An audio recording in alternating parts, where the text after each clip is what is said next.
And our buddy Leanne Ellington is back with us this morning, and she has some information that we all need, really. You're talking about sugars this morning. And it's also one of our favorite topics. Elizabeth and I love sugar. She loves her candy. And it has its place, And we were kind of talking about it has a bad rap, and there's reasons for that. And there are a couple different types of sugars that I just wanted to talk about. Well, the two main ones that we're going to be talking about are the naturally occurring ones, like the ones that occur in fruits and dairy products. And then we have our refined processed sugary carbs that increase the insulin response and have us produce cortisol, which is actually a fat storage hormone, which is never good.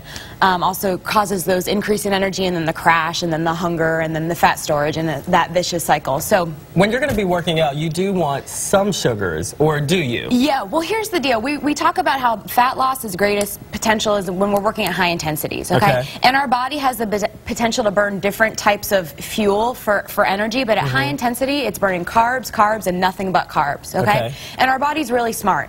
It has the carbs that we ingest every day, and then it's kind of like a captain of a ship. It wants efficiency. So it says, you know what, just in case I run out, I'm going to be smart and store it. And it stores a very limited amount in your muscles. It's called glycogen. It's a stored form of carbs, but it's very limited, so you run out. So when you're working out at these high intensities, like we said, we're burning carbs. So our body first burns that ingested carb that we've been eating throughout the day or from the day before. But once we run out, luckily we have that stored form, and we go to the storage tank and we start using those stored carbs. But once we run out of that, that's when, if you've ever been working out at high intensities and you feel fatigued or lightheaded or even nauseous. I feel that way every time I work out. Well, you probably need some more carbs, and that's because you ran out, and your body, that's when your workout is done. Now the exception is simple sugar straight to the bloodstream is an immediate source of energy. And so the most simple form of simple sugar is actually that refined, sugary, processed stuff that we try to avoid.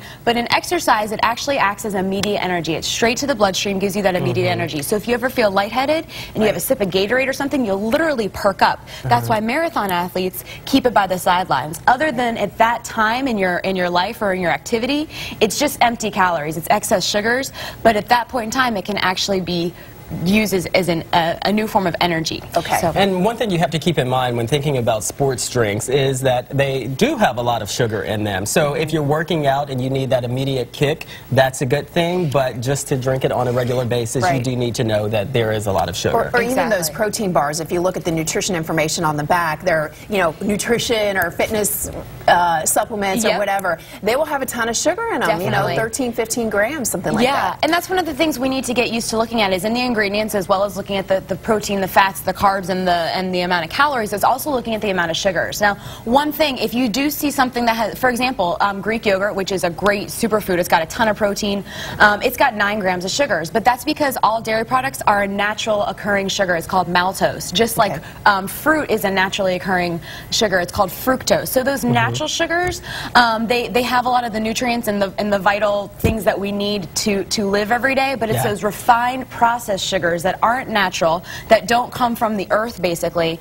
that we need to avoid. We've got about 30 seconds, but I really want you to fit this in, because Elizabeth asked this question during the break, and this is something I have often wondered.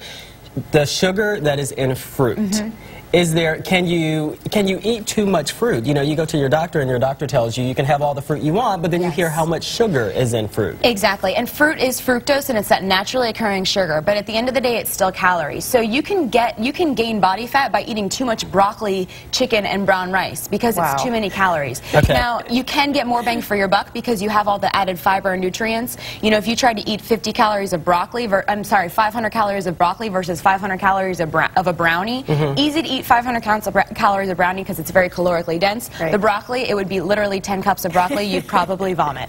So does that kind of make the point? So fruit is calories, but it has the nutrients.